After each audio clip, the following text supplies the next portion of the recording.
Hey, this is Tony Black, JPEGTONE, and you're watching Pixel Playgroundz. Let's get into these questions. Oh yeah, that was smooth. Do you believe timing or talent plays a bigger role in success? Talent, because if you're in the right place at the right time, but you don't got the skills, you're wasting your time. So definitely have the skills first, the timing will come later.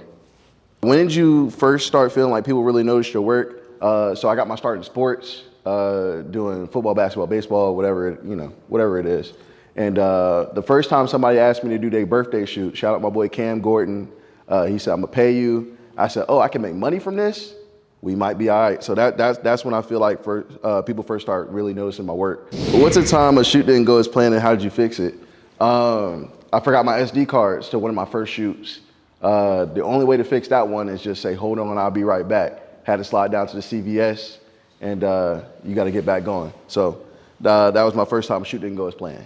Next question. How has social media changed the way you approach your work? I'll say from a form factor standpoint, because Instagram, Facebook, Twitter, all of it, it's a vertical platform. So keeping in mind that you're shooting for social media, keeping in mind that you're shooting for that vertical ratio is important. So when you're aligning shots, when you're taking your shots, just keeping that in mind.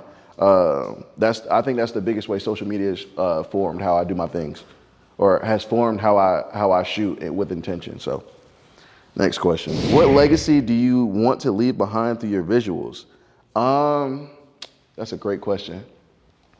I want my legacy to be that anybody could pick up a camera. You don't have to be someone who's super privileged. You didn't have to be someone who started with an FX3 in your hand, someone who started with an FX6. You can start from the bottom and really work your way up. So that's what I want my legacy to be. I just did a 60-day series where I talked about all the different things that go into getting the knowledge behind the camera, what the business is like, and just being able to share my knowledge with the world. I think that's what my legacy should be. So, next question. What are 3 mistakes you see new videographers make all the time?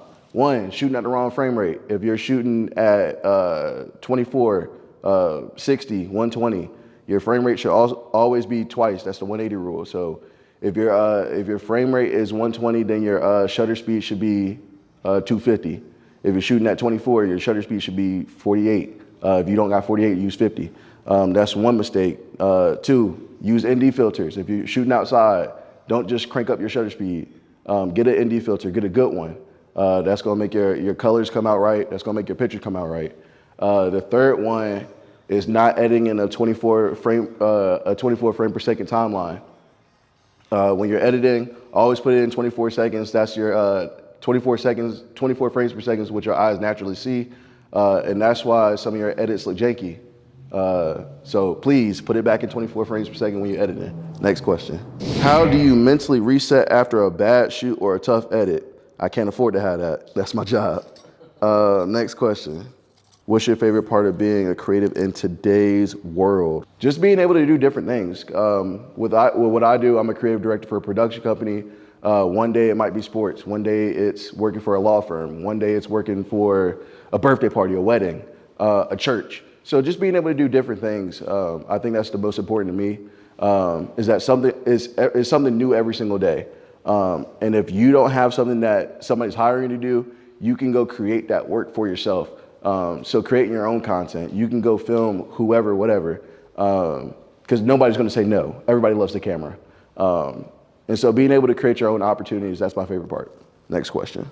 Who are some creators or filmmakers that inspire your visual approach? From a sports perspective, Nick in the Cut, that's someone huge that's been doing sports documentaries since I was in middle school.